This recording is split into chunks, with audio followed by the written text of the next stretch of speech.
What is up, guys, and welcome back to the Mindset Matters podcast. Guys, we're on a new season because we have a special guest here today with us. We have Dr. Rosie, who is a mental performance coach for professional basketball players, known for helping athletes perform under pressure and stay mentally sharp when expectations are high. She specializes in confidence, emotional regulation, and identity work, helping players improve their mental fitness for peak performance. And I'm also a part of one of her groups, and it's even helped me as a coach. But y'all help me welcome Dr. Rosie here on the podcast. Nice. Thank you for having me. Great introduction. Yes, ma'am. Yes, ma'am. And I know we've spoken previously, and time even before this, even discussing that, just about doing this and stuff like that. And I know I'm one of those people that focus on just the mental game of sport when it comes to sports because it's so needed. It's so needed. And just thinking back when I was younger, how I'm worried so much about my physical that I'm neglecting my mental, and I'm thinking I can't perform at the highest level, and it really wasn't that, but it is what I shaped my focus on. But Dr. Rosie, it's a pleasure to have you.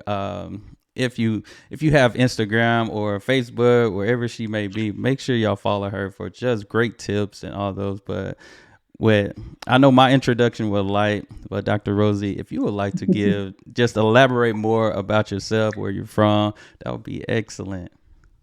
Yeah, so as I start talking, you're going to know that I'm from the UK. I'm a mental performance coach, like you said. I only work with basketball players. And essentially, I'm all about looking at how can you overcome your limits? Because essentially, we create our own limits. How can you even identify them in the first place? How can you overcome them? How can we create unshakable confidence so that you can consistently perform in your peak? Because guys, often talk about kind of, some games are great, some games are not. And we almost kind of start to accept that. And it's like, okay, I really like to get under the hood and look at what's going on in your mind, because your skills are going to be there. And if they're not, then we need to look at your preparation. But actually, if your skills are already there, your training's already there, we need to look at where's the mental side getting in your way. And I actually love it. It probably sounds weird when I get on a call with someone and they're telling me about all these blocks and I start to smile. It probably looks so strange to the other person. So like, I'm telling her all my problems. Why is she smiling? But I'm like, oh, this is 100% mental. And when it's mental, I'm like, I've got you. Like, we can work on this. We can get underneath it. We can Right. clear some crap out of the way. And so that essentially is kind of what I do. My guys say that I'm like a skills trainer for the mind. So I Yeah. like to kind of look at it's mental fitness. That's what I talk about day in, day out. And that's good because I think, like you said, that's it's very important because really, until I ran into your page, that's the first time I ever heard of like mental performance, mental fitness. Because usually you hear of like just life coaches or something. Mostly in that field that kind of just help athletes and those different things, but. Just think of like the different strategies each day that you need to prepare for the game. Because I even tell my players, it's like you just don't go out there practice and then just boom you just step out onto the court and just ready to play. No, you got to prepare for things, and one of the main thing is just preparing your mind for these things. So but no, that's definitely great because like you said, you work with high level athletes. This is not kids. This is not a kid that could have potential, or no, like these are guys that already got it. But man, you can see that player go from playing and getting 20 points, and then the next game he dropped down to 5 points. Then the next game he might get 7 points. Then the next game he gets two. So could you just talk about like how is it just working with like high level athletes when it comes to the mind? Because they really could just be like, I'm good. I got it. I can take care of this, especially on the men's side of things. Man, we want to, hey, I got Yeah. this. I got this. So, It's so funny. So I went straight in at the pro level. I had only worked with pros. My third client was an NBA player who would then come out to the Euro mhm, League, and I jumped straight in. I wasn't hanging yeah. around. I was straight at the pro level. But I now do. So I have one high school athlete, Okay. but everyone else is pro. but it's no different. And I'm always saying Yeah. to him, you know that all the stuff you're going through, the pros go through it as well. And I talk to rookies and, kind of first season, they've come over to Europe and they're like, I'm going through this. Am I the only one? And I'm like, no, I work with a 32-year-old who is a vet of the EuroLeague. He's going through the same stuff. Mm-hmm. And they're like, really? I'm like, yeah, And so yeah, some guys are like, no, it's fine, like I've got it. I think often that's because they might not understand what mental fitness is. Mm-hmm. That it's like, okay, well, even if you're really satisfied with your game right now, which even that I'd still look at, well, there are areas you need to improve on, because don't be Yeah. so arrogant that you're like, no, I've got nothing to improve on. It's like, no, there's always areas. But I think also we need to look at, this isn't necessarily that there's things going wrong. This Mm-hmm. is just, do you want to improve? Do you want to get better in your game? If you're inconsistent, like you're saying, often, even at the top level, you might have been in the game for a long, long time. Even then, you might get inconsistent minutes. Mm-hmm. And that is really difficult to work with, because now you don't know in that game, I don't know how long I've got. And then we might have stories about, no, I need time to get into rhythm. It's like, no, Mm-hmm. you might not have that time. So you've got to maximize that time.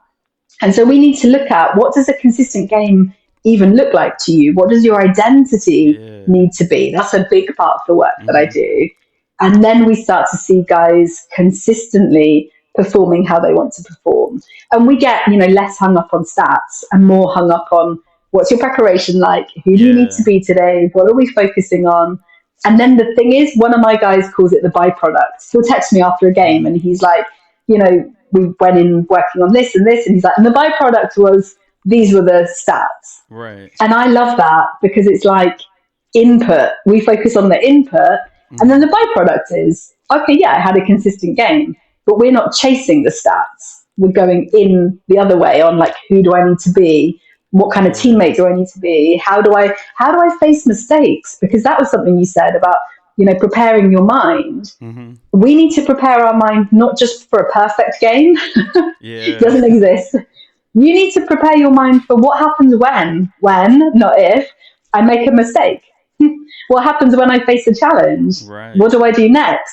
That's also part of mental preparation, not always focusing on what does a perfect opportunity or a perfect game look like? Yeah. Because I know just as a coach, and that's very key of what I like. Because as a coach, I have guys that could probably go get 20 points, but it's like, what if your shot's not falling that day? Or what if you're you just it's just an off game for you? How can you still impact the game? So I like the fact that you're not looking at the stats, but you're looking at how can you still be impactful and add value to your team, because it's one of those things. I think I seen a clip or a little picture with Rajon Rondo from the NBA, veteran in the NBA, and he had 0 points, but he had like 20 assists. So it's like that's still impactful because he got guys involved. There, Yeah, and you can go just with other guys around the league. You're like, why? How's this guy in the league? This guy is better than him. But it's like it's not like who's better, but who best fit that team, that system. So. yeah. And remember that when you're on the bench, because it Mm-hmm. is so easy to mentally check out. You're on the bench, maybe you're pissed off at your coach, maybe you felt you Yeah. were having a great run, and whatever it is, it's like you're still making an impact, and the guys will pick up on your energy. You're Mm-hmm. still in there. Yeah, you're not on the floor, you're not one of the five in that moment, but your impact is still there. So you still got to keep that. Plus, you need to be ready for when you do go back on. Exactly. The impact Yeah. is key. Cause Hmm. you just never know the minutes that, and I know it's different from just, you can go as far as little kids, you can go middle school, high school, college, pros, and then just a different level of pro levels is like, just think about all these minutes and how many minutes, like, cause everybody's not getting 40 minutes a night, but it's like, if I get 5 minutes, how can I make an impact with 5 minutes? I got a kid on my bench that come off the bench for me right now, and he scored 15 points the other night, and it's like that's because in his 5 minutes he made an impact. He immediately inserted his game. He knew his role. He worked hard, played hard, and just knowing your role. Could you go in onto that with like mental performance? Just these players, like you mentioned, they all come from different walks of life. And some of them, I know here in the States, you got guys in high school that are in the NBA that they probably average 40 in high school. Then they get to the NBA and now they're a role player. Now they barely probably get 5 shots a game. Could you just talk about like the impact that could have on the mind? Yeah, oh, I love that you've mentioned this. I don't know whether you saw my post, but I put out a post this week just on that about TJ Shorts in the EuroLeague. And I was saying because he's come from, being like a this like key star in Paris to now playing for Panathinaikos, and he's more of like a cog in a machine. They've got stars Yeah. there. He's not the man anymore. So I Hmm. put out a post about it, and it wasn't about TJ specifically, but I used him as an example because I know that everyone at some point is going to go through this. And my DMs have blown up because so many guys are like, oh my God, you have said what I want to say, but I can't talk about it in public. And I'm like, yeah, it's fine. Like, I know what you're going through. And it does not matter if you're middle school, high school, like you're saying, college, like Right. this happens. And the thing is, you've got to put your ego to one side when Hmm. that Right. happens. So you transition to a team where you're no longer the capital T guy. But you also have to realize that that old identity isn't going to carry here. I Yeah. can't take on that identity of, well, I'm the guy. Like, no, you now need to realize that, okay, you're probably part of a very different system now. Your role has changed. What's this new identity that I need to take on? Like, what does this team need from me? Because this team that you're in right now, the new one, might not Hmm. be the same role that future teams will be. And Right. so being adaptable as a player is so, so key. And being open to being coached, I think that can be a hard one. Actually being Hmm. willing to be coached and listen to your coach and and kind of and play the system, which again is really hard because your ego will often get in the way if you've been the guy on another team. But that's what you have to do. You have to adapt. You have to be flexible. And that doesn't always come down to your training. That's going to come Hmm. down to your mindset. So that's where I like to think of the mind like a computer. We've got to put in a new program. We've got to program this so that it then knows that this is this new identity. Because if I Hmm. don't create this new identity and I don't program this in, I'm going to sink. Like you're either going to sink or Hmm. swim. And if you keep trying to go with that old one and you're now getting frustrated and the higher levels you go, the media is now on you as well, saying Yeah. you're a crap player, you're not the player that you once were. And then that starts to get in your head. It's like if you don't nip that in the bud, that's probably an English phrase, and then create this new identity, you are going to struggle. So you've got to be adaptable. Yeah, that's good. That's real good. Cause what came to me, if you control your attitude, you can control your altitude. And but yeah, that this is already getting good. Good stuff. I'm gonna go to the first question because I got 5 questions for you. And they're pretty lengthy, so I know just with one question we can carry on. But just here, what first drew you into mental performance coaching, and how did your journey begin? So I know we said a lot Mm. here already, but and I've talked to you previous about like how did you just get into this? Like because this is something you just don't like. Oh, I'm going to college to do this for this, or I'm just going to sign up and I'm gonna be this. This is not just something that you just easily sign up for. So, what steps for you did you take to be be the face of mental performance? I would say. I love that. Thank you. So, my journey is really bizarre, but I think it actually lends itself to the work that I do because it's my personal journey too. So, my academic background, no, I didn't go to uni wanting to do this. I was a musician. Yeah. Music was my life. My first degree was music. I then did a master's in music psychology. So I niched down into music, brain health. I worked a lot in neuroscience, but still music Hmm. based. Then I did a PhD in sociology. So I was sociology, psychology, again, looking at music, at the Yeah. brain, what was going on in the brain when we listen to music, working in healthcare for a long, long time. COVID hit, and obviously, healthcare, all of that work Hmm. stopped. I'd already done my research, so I was finishing my PhD. But I then was like, oh, wait, I'm not because my identity was wrapped up, which happens with athletes. My Mm-hmm. identity was wrapped up in the work I was doing, which was music and healthcare. COVID made me realize, oh, wait a second, I'm not the thing that I do. I'm a person who has loads of interests as well. Mm-hmm. Sports psychology was one, but it was just a personal interest. I'd never really explored it. I'd worked on my own mindset for years. I'd had Mm-hmm. coaches. I was really interested in that side, but it wasn't my work. But then when COVID hit, I was like, hang on a minute, maybe I can start exploring sports psychology too. Yeah. This kind of gave me a nudge to explore it. Started off with music in sports psychology because it made sense as a kind of a jump from my research, Right. which is a fascinating area, how people use music to improve performance, improve Mm-hmm. training, work on endurance. Um, I then looked at kind of, okay, music's part of mindset, which I was already doing, is Mm-hmm. part of kind of habit forming. It's a much bigger parts of the picture. So I started working with a lot of different athletes, worked mainly with like endurance athletes. So like people doing triathlons, like ultra marathons. Yeah. I was just fascinated, like, what did it take for someone to do that kind of challenge? My Yeah. husband at the time was a triathlete, and it was just, I was really fascinated by the brain on that side.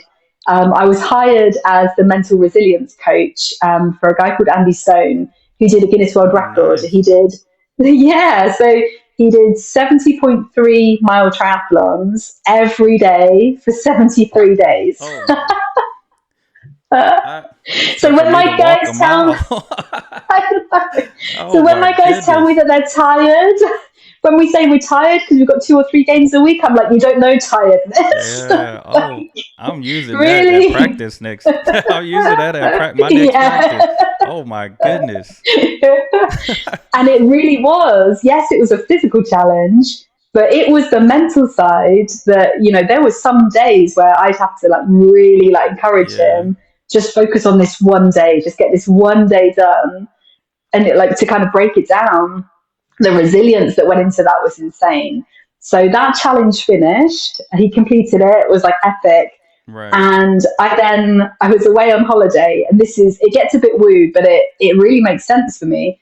I was away on holiday in the Alps, like in Mm-hmm. Switzerland, and I journal every morning. I meditate every morning, and I had this really random vision that I went out to LA and I worked with an NBA player, but no one specific because I hadn't even seen a basketball game. This is how bizarre it was. Yeah. And my kids were there, and I was coaching this guy by the side of a pool, and I can still see it now really vividly.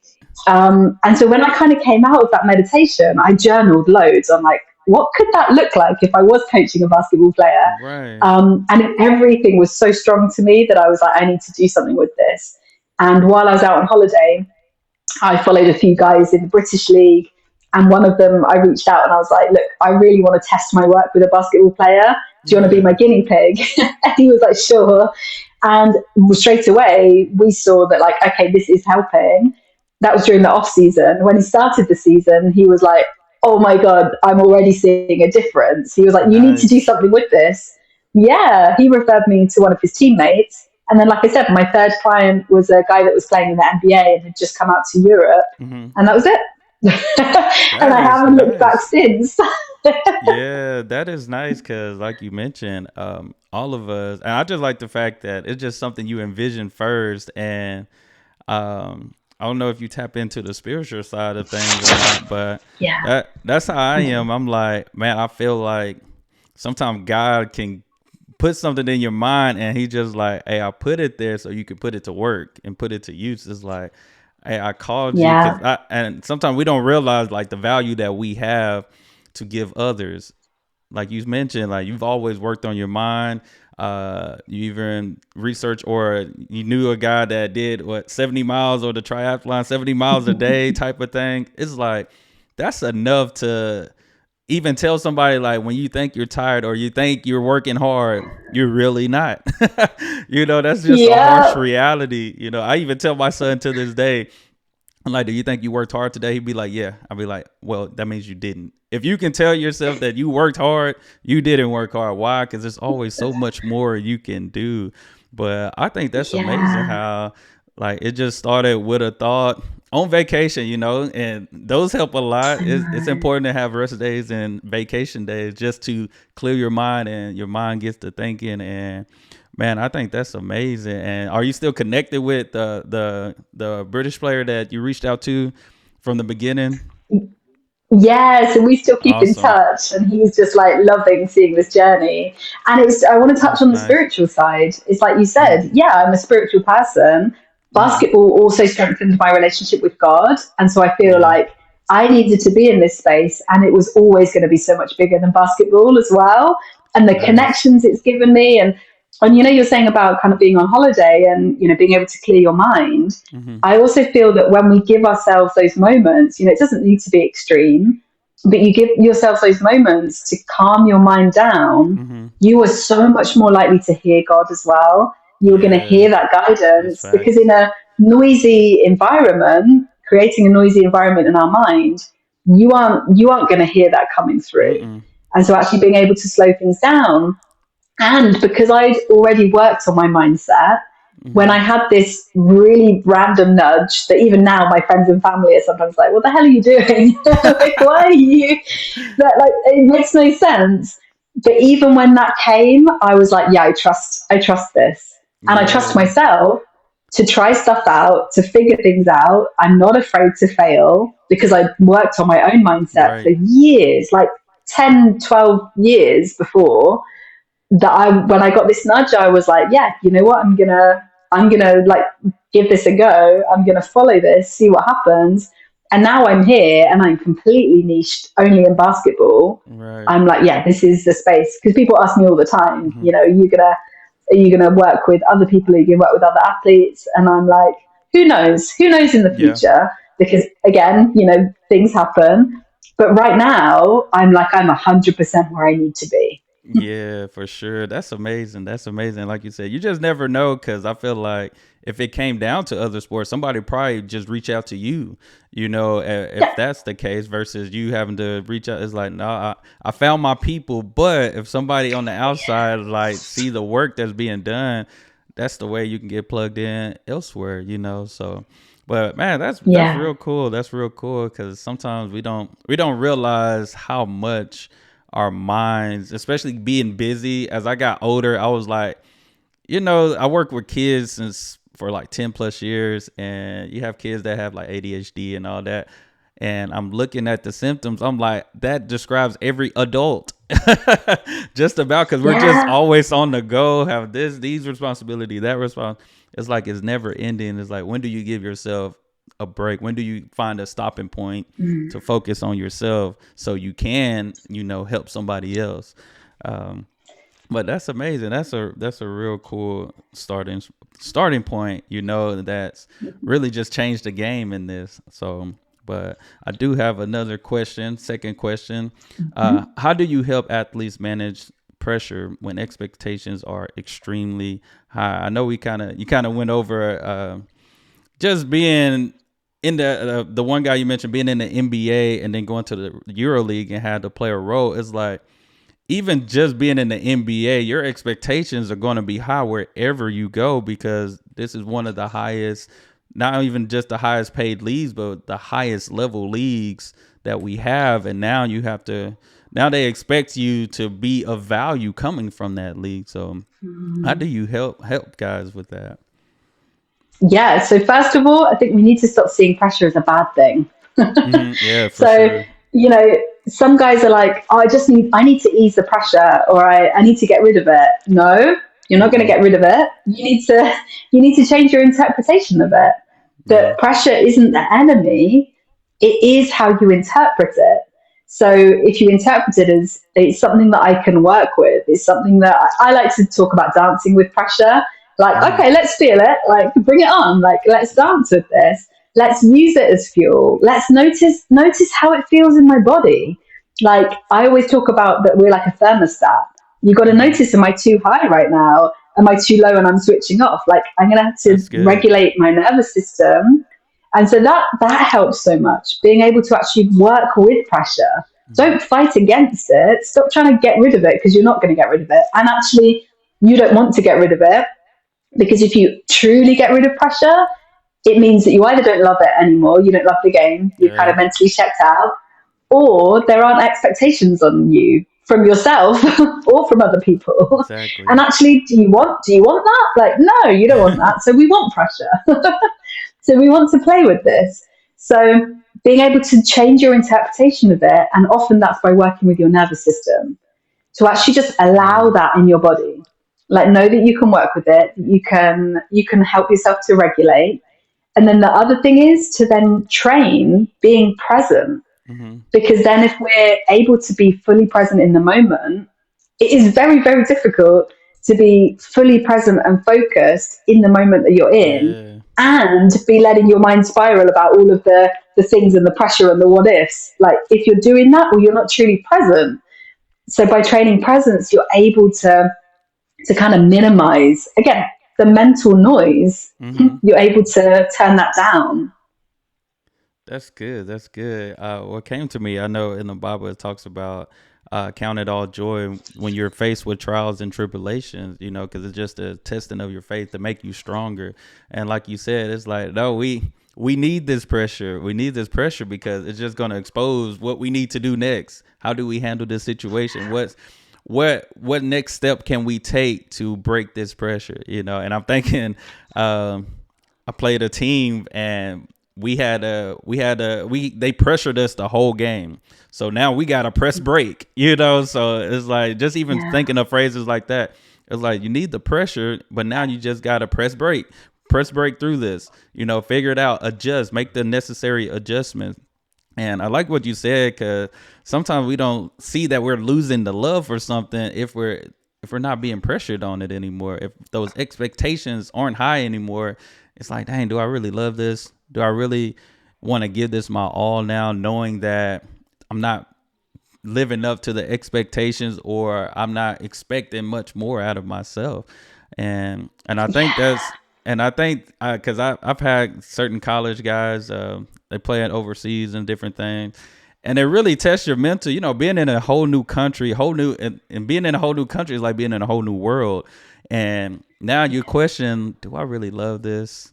Even having high school players go to college, it's a whole new world, and it's like, hey, do I still love this the same? And we see the pressure as being that this ain't for me no more. It's like, no, if it's getting tough, that means you just got to get tougher and see it through. If the coach is on you, I have players, I'm on them all the time. It's like, I'm not picking on you.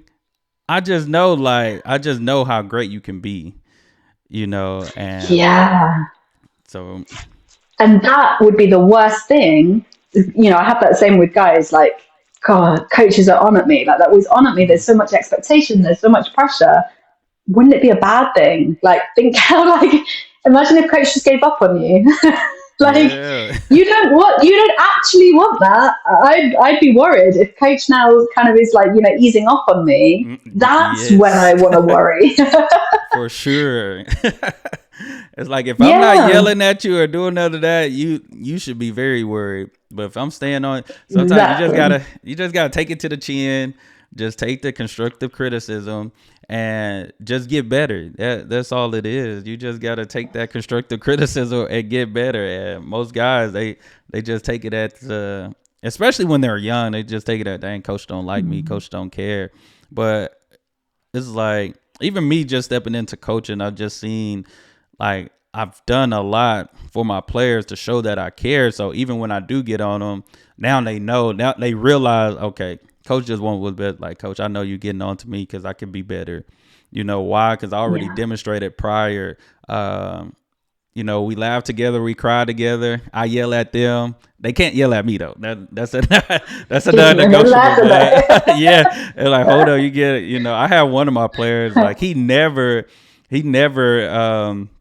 responded back or talked back or nothing. Then one game, he just I think I got onto him about moving his feet or something like that. He got to the spot late, and I called a timeout, and I got onto him about, and he just like smacked his lips at me, and I'm like, as a coach in the moment, coach, sometimes we just say some crazy yeah. things just because the heat of the moment, and I'm like, you smacking your lips at me because you're playing bad. I'm not playing. You're playing back. You're not moving your feet. You mad at me? Literally, the next play, he goes out there. Something happened, and he just fall, hits his chin. I'm like, see, you never smacked your lips at me, and that was that karma, because like you just did something Karma that came you round. know.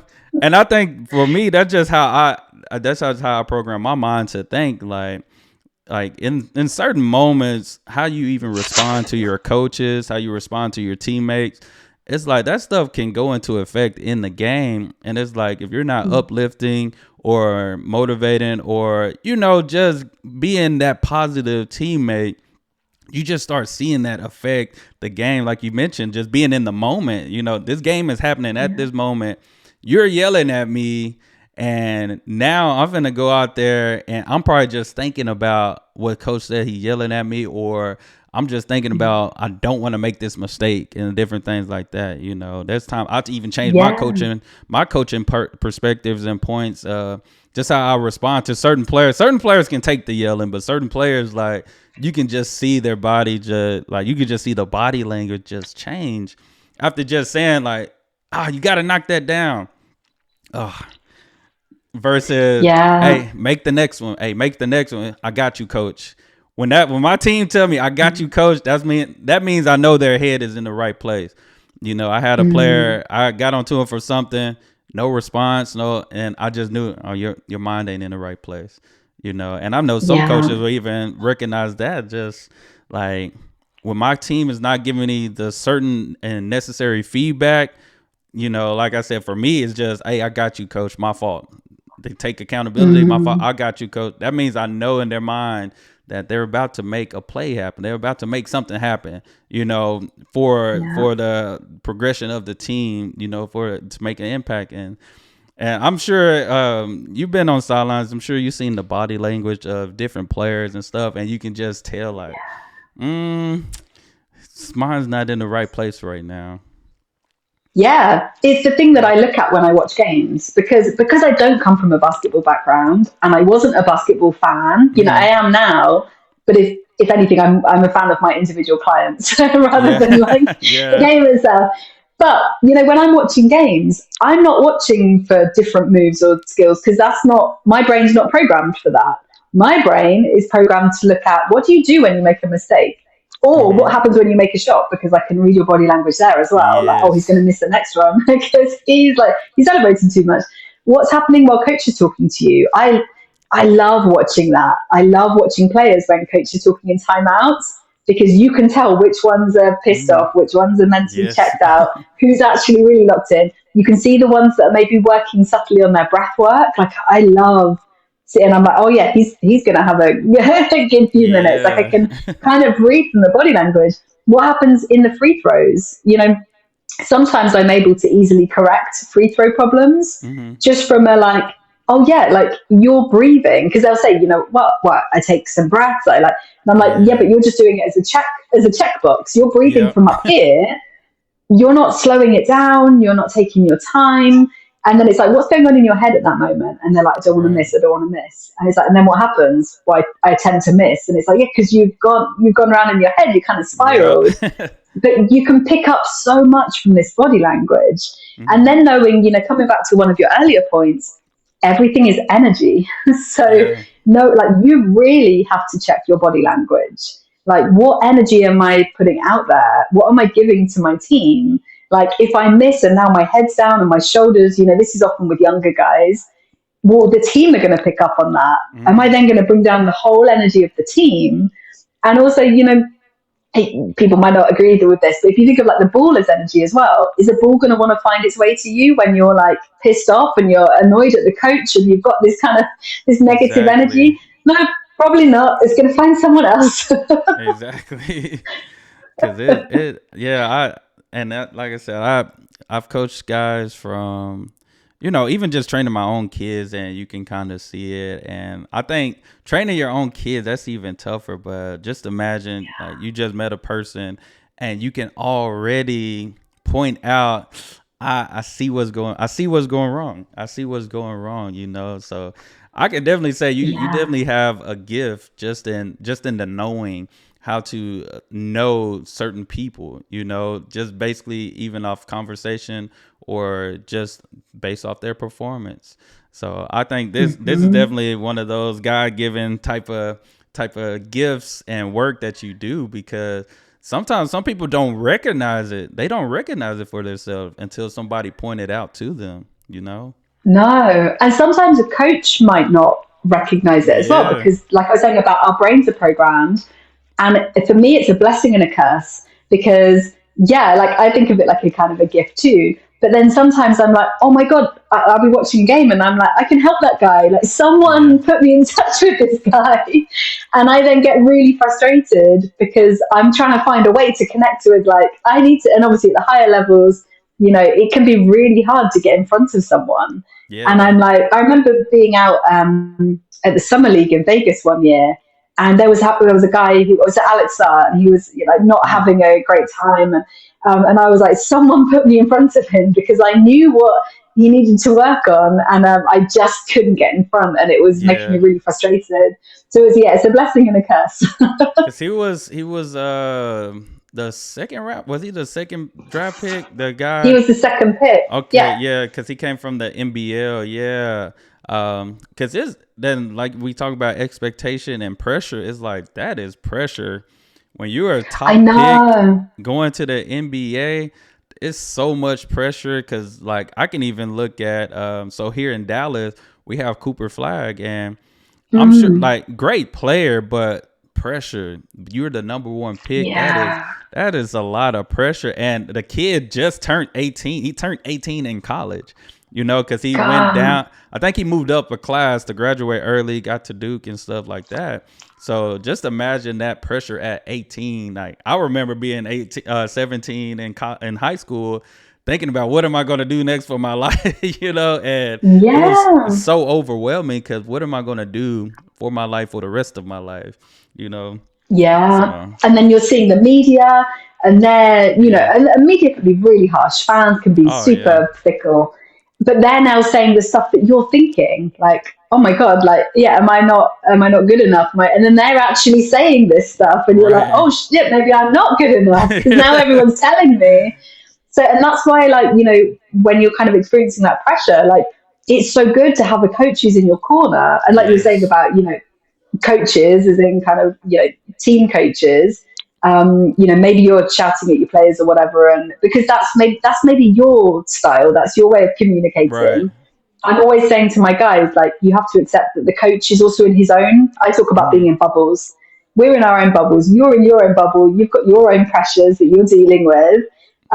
Like to not let his energy enter your bubble, Yeah. but to know that like actually being able to talk to someone about this. So you want to moan about the coach? Well, don't moan within the team. Like come moan at me. Exactly. Yeah. I'll take that. I'll help you to reframe it so that your energy's good and you go back there. But Yeah. it's not your job to change other people. It's not your job to No. try and change how the coach communicates with you. And as a coach, yeah, you want to change your communication to kind of every person in your team. But Hmm. in reality, like you in a game, you don't have time to do that. So you're going to Yeah. communicate in the way that works for you. But it is on everyone else. And I know that's harsh to say at younger ages, but it's Yeah. on every athlete to then be able to work with their own stuff, to be able to receive that information Yeah. and not take on board your own emotions, your own energy.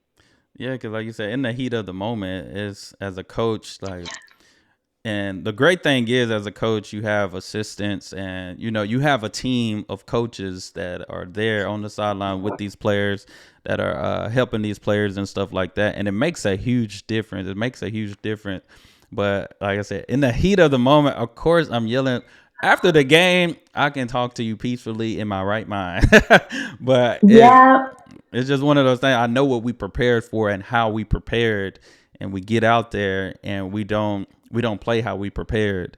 And I think that's the difference, because if you think back in time, just with wars and different battles earlier in the ages of the earth, and it's like, man, if you don't prepare for this, you could be killed, and it goes in with the game. Like if you don't prepare for this and use what use those preparations for this battle, like you're not going to get the outcome that you want, that we need, because you're Yeah. not gonna get that outcome. So And I'd link that, sorry, we're still talking about pressure, but it's such a big part. I'd yeah. link that with pressure. You know, when you're feeling pressure and your mind is spiraling, ask yourself, do I trust my preparation? If Hmm. the answer is yes, then okay, then I'm ready. Like, I can't control the other team. I don't actually know how the game is going to go. But if I go in knowing that I trusted my preparation, that I gave 100% effort, that's all I can ask That's for. And yeah. if the answer to that question is no, then you've got work to Yeah, do. Like exactly. you have to be honest with yourself as well. You know, do I really trust my preparation? Yeah, And if the most answer is definitely. yes, then okay, let's dance with the pressure then. Yeah, because it's one of those things. Is like, if it ain't broke, don't fix it. But of course, and I'm sure every player know, within a game, you just gotta adjust. You just gotta learn how to adjust. Like, even with life, you gotta learn how to adjust, because you just never know what could happen within the day. Whatever plans that you have for the day or for the week, there can there's going to be some change that happen, and it's like, how well can you adjust to this change? Because some people don't like Yeah. change, and like you mentioned, just a guy coming from the States all the way to EuroLeague, and now you're in a whole different country. How well can you adjust to that? Because I actually seen um two former NBA players, Cam Reddish and another guy.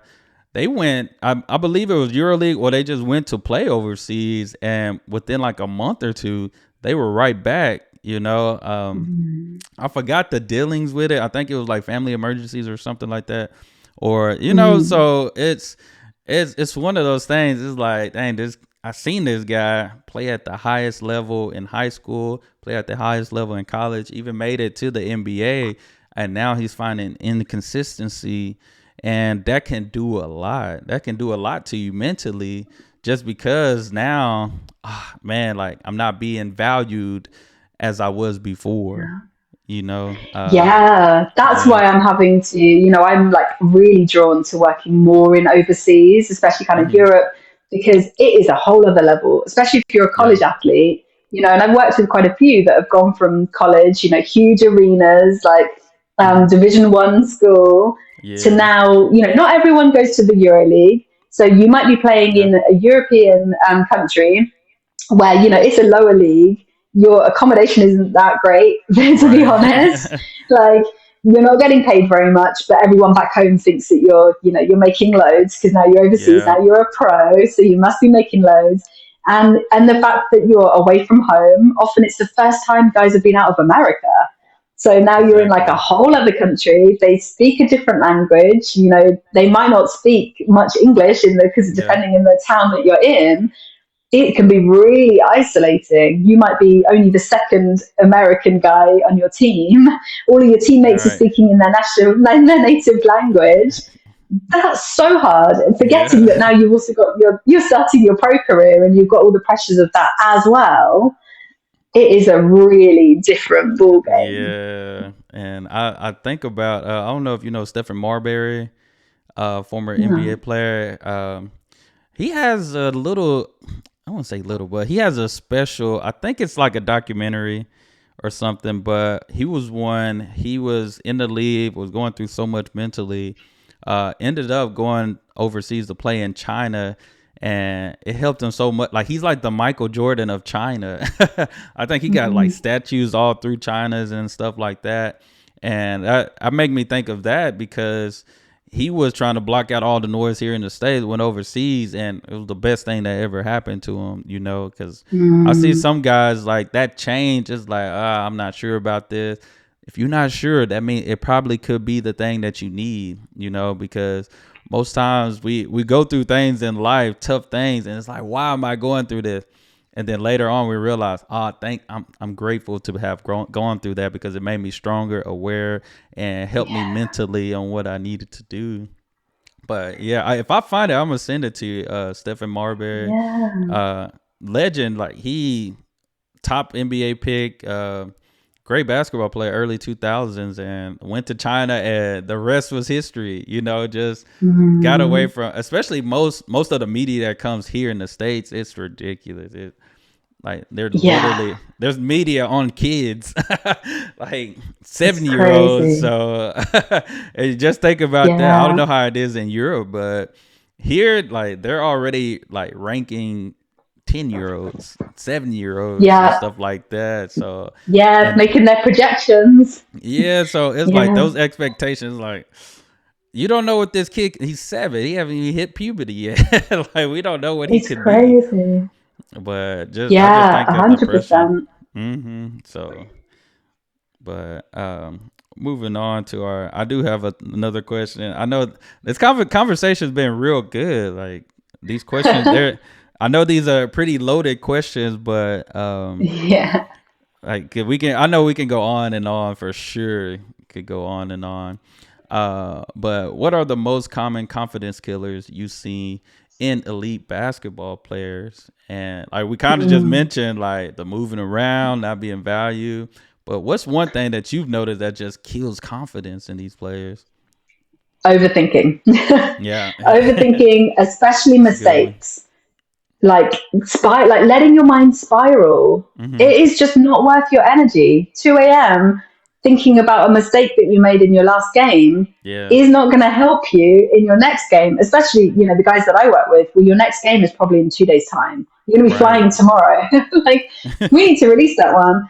Overthinking is massive because if you think, again, like your brain is like a computer, you're Hmm. loading that system. You're like making it work way harder than it needs Yeah, to. And you're also seeing mistakes, again, like I said, with pressure, you're seeing mistakes as bad.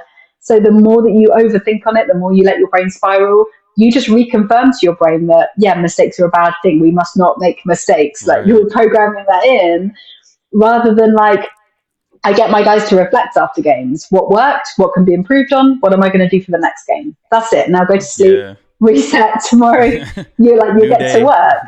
New day, exactly. Don't let your brain spiral. So yeah, that's probably, if you wanted just one, that Yeah. would be my top one.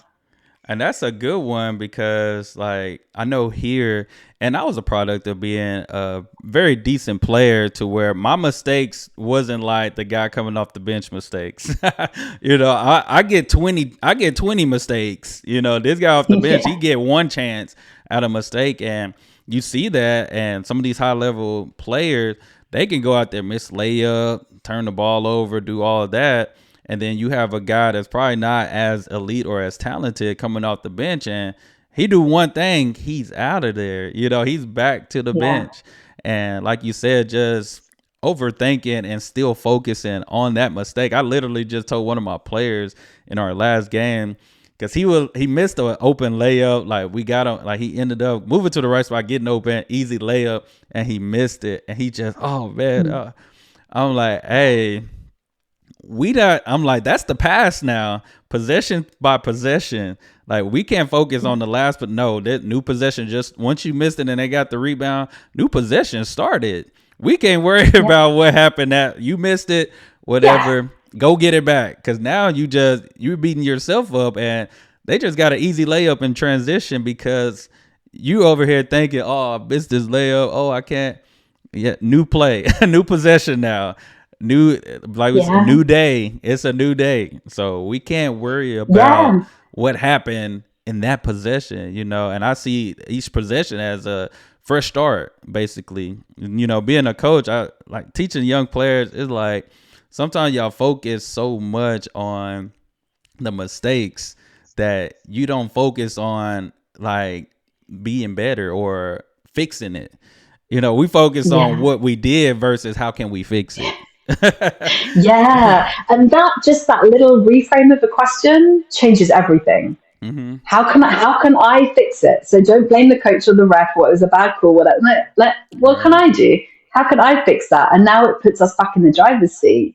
And again, like you're saying about mistakes, I've been to runs where like coaches will be asking me like, okay, what are you picking up on people's body language? And I'm like, well, that guy's still in his head about the last mistake that he Hmm. made because you can see it in their body, and it's like next play, it's next play mentality. You Yeah. make a mistake, okay, we're going to fix that after. We'll have time. We'll go through it in a constructive way. But right now, like you got to, like you said, you got to be the head in the game. Next play, like on to the next one. That is Yeah. all you can do in the moment. And that's going to clear your mind. So, like we're saying, we want to keep your mind clutter free. So, if you're able, my guys use the word release. Like, if you're able to just say release, bring your attention back. Mm-hmm. We'll figure all of that out later, but focus Yeah. on the next thing. That's just so much easier for your brain. Yeah, and like we kind of mentioned, just those guys. If you're just a high level player, you know your mistakes are not the same, and I think that sometimes that affects players. It's once you get to that high level, it's like my mistake. LeBron James' mistakes are going to be different from my mistakes. The media might eat him up, but coach gonna eat me up, and I got it. And Yeah, I got to sit out the game. I'm probably coming right out. LeBron's not coming out the game until he's ready to come out the game. But yeah, I think about that a lot. Just how because I have players they know uh, you make a certain mistake, go get them, go sub, quick sub, real quick. I'm guilty of that as a coach. Just and that's because like when we talked about preparation, it's like we prepare. You were doing this in practice, so now if you're missing layups in the game when we really need them, when they really matter, I gotta pull you because I got onto you in practice. So that warning came before destruction, and then we got to the game, yeah, and now it's yeah. Come on out, buddy. Come take a seat. Come think about this. Come think about yeah. this. Yeah, and that's where the mental training works so much because it's like, okay, well, then let's visualize ahead of time how you do want to show up. If you've got an issue with, let's say, layups, then Hmm. visualize over and over and over again what that looks like, what driving to the basket looks like, what it Exactly. feels like, the feel it like. Actually train it and don't just bury your head in the sand because if you change nothing, then nothing changes. Exactly. That's a good one. Then yeah, this is good. Now I do have another I have two more questions. I know I don't want to take up too much of your time. I already did. It's just been good conversation. Good conversation It for sure. has. For sure. But what signs tell you an athlete mentally struggling even if they're playing well? And I know this is tough just because you see a guy probably on the verge of getting 30 to 40 points. Like he's just having that day, Yeah. but you can still tell uh I know he might finish with 30, but he probably could have got 50. Yeah. Just one of those struggles cuz I've had out of body. I felt like when I had a 40-point game when I was in high school, it felt like an out of body experience type of thing. And I never got back to it. I've scored 20, average 20, scored 30 before, but like when I got 40, it's like I never touched it again. And it just felt like it was an out of body experience. But like I know you see these guys and that best player on that team and you're like, man, he's still struggling with something, you know? Yeah, yeah. So what you're talking about is being in the zone, which is yeah a Hmm. whole other thing. With this, I'm probably not going to pick up on it until I start talking to them. So Yeah. then, on the face of it, okay, they haven't. I mean, the only thing that I would pick up on body language wise is like a flatness with their emotions. Mm, Like I'm not sure that they're loving this. I think like, and there's something getting in the way, and their body language isn't telling me that they have a love for this yeah. anymore, and we need to look at that. I can pick up on that, but when I start talking to someone, sometimes people like guys will apologize for talking so much, and I'm like, Yeah. no, like talk because that's the only way I can hear what's going on in your brain. So as Correct. they're Yeah. talking to me, I'm going to pick up on things like perfectionism. Yeah, I scored like Mm, 25, but like it wasn't 30. Like, yeah, I had a great game, but it wasn't good enough. And they'll start right. talking, and essentially they don't feel they're good enough. But we're also going to see things like over preparing, not Mm-hmm. switching off. Like I never switch off from this thing. Like they never turn their brain off. They're maybe always on social media, always looking at what other Yeah. people are talking about them. External validation is a big one linked with that. The need for to prove themselves to other people. The need for other people to give them flowers. I've spoken to guys at the highest levels who are Right. vets on this thing of like, no one's giving me flowers. Like, I deserve better. Like, I need people to tell me I'm doing a good job.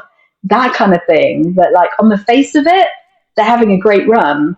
But in their brain, they're needing other people to validate them. They're Yeah. not feeling enough. They're feeling like they can't switch off. They're over preparing, Mhm. which might sound weird, but you can also swing the other way. Yeah. But now you're overtraining. That will come through when they start talking, and I'm like, oh yeah, no, I know what's going on in your brain right now. Yeah, because what I thought about, it's like sometimes like that over preparing, over training, and then like you said, it's going good right now, but dang, this can hurt you in the future.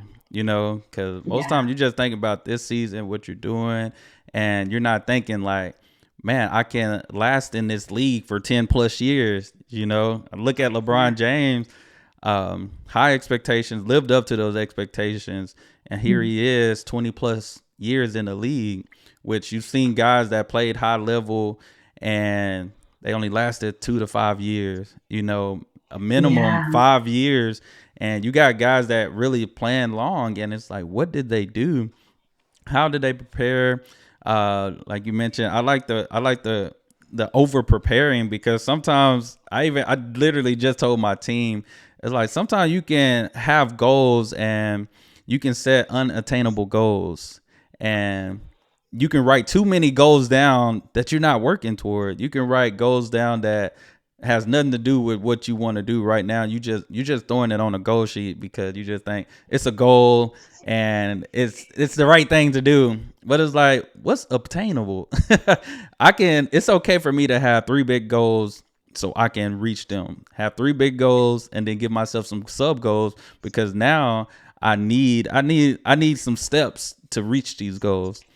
I remember being in yeah, high school, I wrote like 20 goals down, and I felt it hurt me even more that I was only able to achieve like 3 to 4 of them.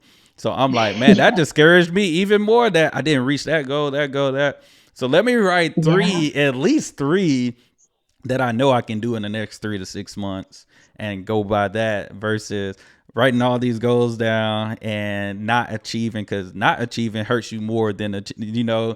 anything. 100%. I mean, I could go into a whole thing, but there's another point I want to talk about. But with goal setting, my guys, we do 12-week plans. Hmm. In 12 weeks, what do you want to achieve? Like 2 to 3 goals. Break it down, make it Yeah. simple. And the brain likes simplicity. But I'm deliberately stopping myself from going down a whole goal setting conversation. But 12-week planning is really good. Yeah, But I that want to is. come back to what you said about LeBron.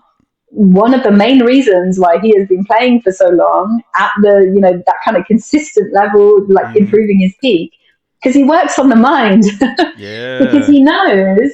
he knows how important it is. And so what I do with my guys is, okay, you want to train loads, you have this perfectionism, you want to push the bar, you have huge expectations on yourself. Hmm. Let's work with that. Like, you've got that. We don't want to get rid of that. Like, that's like Right. getting rid of your fire. We don't want to get rid of it. So let's open your mind to the fact that there are other ways to do this. Having, LeBron talks about his afternoon naps. Having a Oh nap is yeah. part of peak performance. That's not laziness. That's actually strategy. Hmm. So doing that, meditating. If you meditate, if you did that every day, again, your brain will say, yeah, but that's not time training. No, it is. It is. Yeah. You are training. So if you want to kind of chase that, perfectionism, like, Hmm. yes, like it can sound really detrimental, but actually, okay, let's work with it. Let's see that active recovery is really important. Yeah. Let's see, as a guy of faith, spending time with God, that's Hmm. also part of your preparation. Yeah. Getting out for a walk, like, this is, use that mindset that you have, that high performance Right. mindset, but now just open your mind to the fact that that doesn't mean you have to be in the gym Yeah. 24/7. There are other ways: having a nap, taking time off, recharging. Yep, that is all part of perfecting Yep. your game. Because I definitely been using lately. I tell everybody, because they like, even just your regular everyday people. Because they're like, yeah, I've been busy. Duh.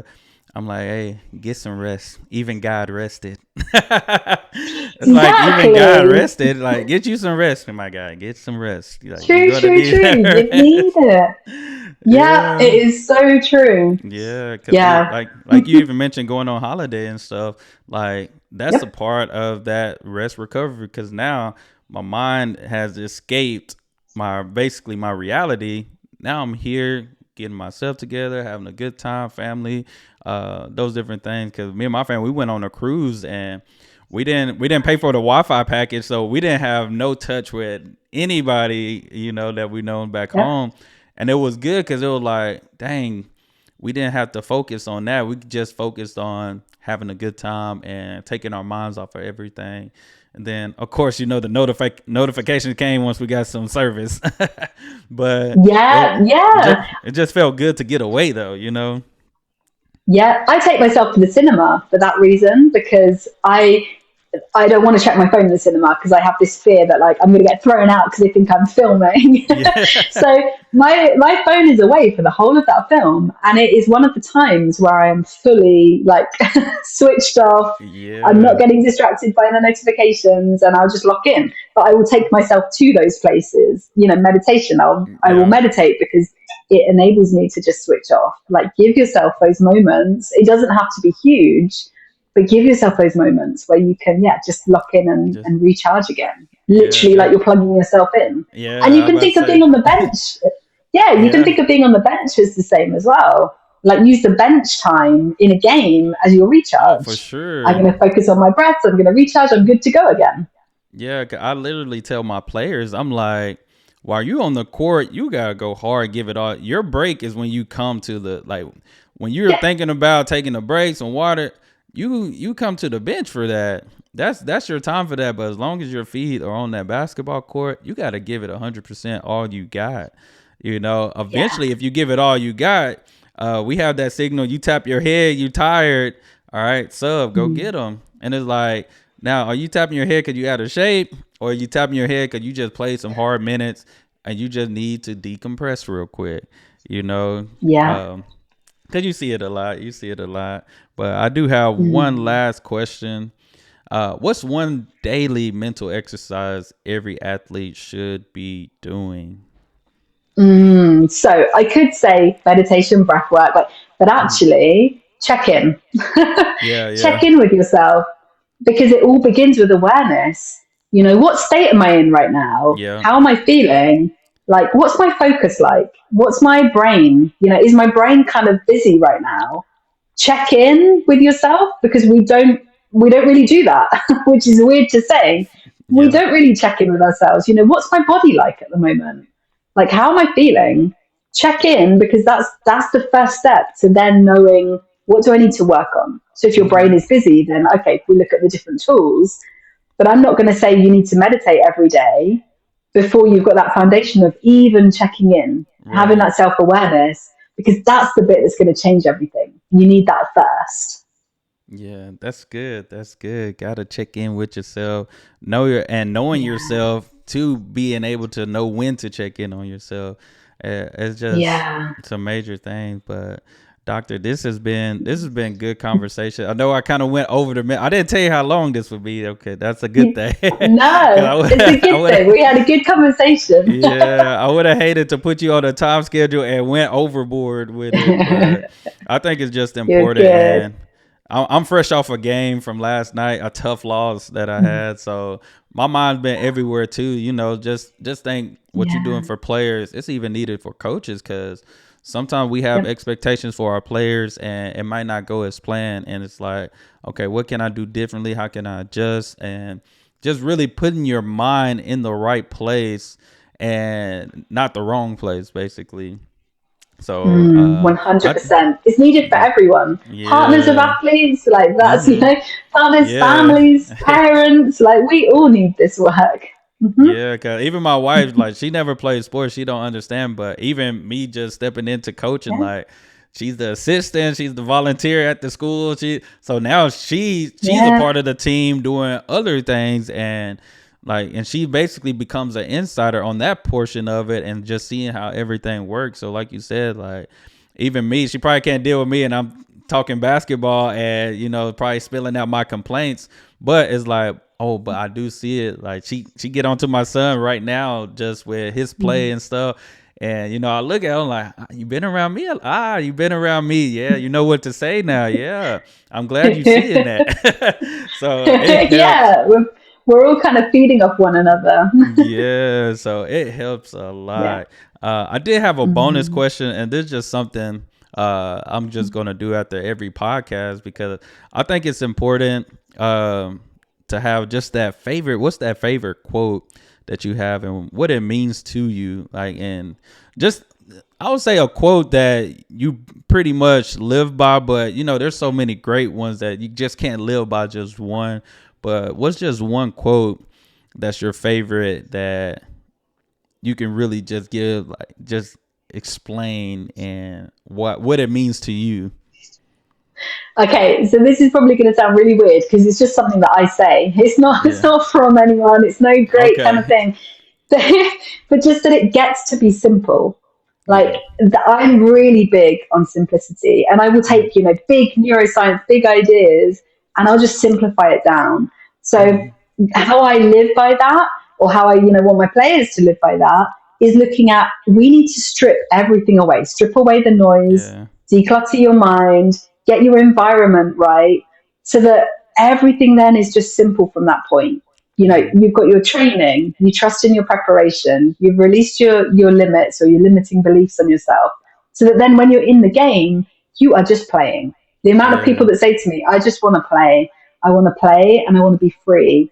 And it's like, okay, well, then we've got to create simplicity, and Mm-hmm. it gets to be simple. And I know That's when I good. move away from that, when I'm busy, when I let my brain be chaotic, when I have long to do lists, I have Mm-hmm. to catch myself. And I'm like, nope, we're not being simple. It doesn't mean easy. Yeah. Simple is not easy, but that's why I do my planning, like my 12-week planning. We just focus in on these three Mm-hmm. goals because then it gets to be simple and your brain likes simplicity. You're going to achieve so much more than having this list of 20 goals Yeah. that we need to get done Yeah. and like creating that noise in our mind. Just, yeah, create simplicity and it That's gets to it. be simple. So remind yourself that you create that so it gets to be Yeah. simple. And that's one thing I tell my players. I'm like, basketball is simple. I know because, I train Mm-hmm. and do all those things. And I tell them because I love to watch basketball and I'm like, this game is really simple. Like, simplicity equals effectiveness, as long as you're doing something like you mentioned. It's crazy. I heard it in a song I listened to. A dude is like, it's simple, but it ain't easy. It's Oh, simple, but it ain't I have easy. to find that So it's song. crazy that when you Yeah. said that, it's crazy when you said that because he was like, it's simple, but it ain't easy. And I think of that too. I'm like, man, everything is really simple, but sometimes we can look at other people, comparison is the thief of joy. We look at other people and think, oh, I need to do that.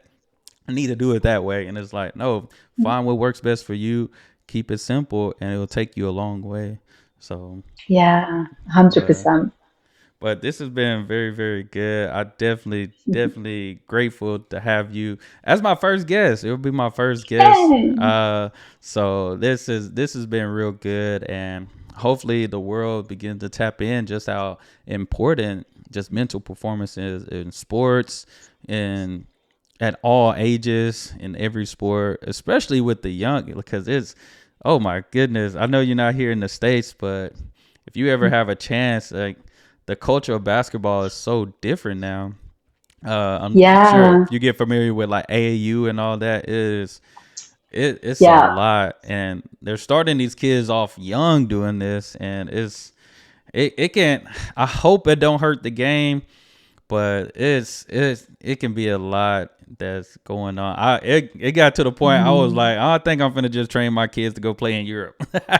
That's how crazy I was like. I said we're going to the Euro League or the NBL or something because I'm just like it's I wouldn't say it's getting crazy, but it's, I mean, it probably is. Crazy probably is the word. Yeah. I Crazy think, yeah, probably don't is the sugarcoat it. It's crazy. but it's definitely a different atmosphere. It's different. But we have some great talent. It's kids that have great talent, and sometimes I don't even think it's the kid because they don't know no better. They don't know. They're just going off what adults are telling them. So it could be the new age adults. I don't know. That's what That's it why possibly could. coaches Yeah. need this work. That's why, because you're going to Yeah. be feeding that to your athletes. Exactly, exactly. But Dr. Rosie, it's definitely been a Cool. pleasure to Thank you. have you on here. I'll definitely make sure to put all your socials so people can follow you, reach out to you. Like I said, I'm a part of the Zone group, and it's been good. Just even having access to you. Like, I don't think people realize having access to somebody that you need. Like you kind of mentioned with the Alex Sarr thing, like, dang, if I just had access, that can make a difference for him. Yeah, So just things like that. But Dr. Rosie, it's been a pleasure. definitely. Um, that's all we have for this podcast. Y'all make sure y'all hit that subscribe button. Again, make sure y'all follow Dr. Rosie on all social media platforms. And y'all be blessed, be the best, and be you. We out.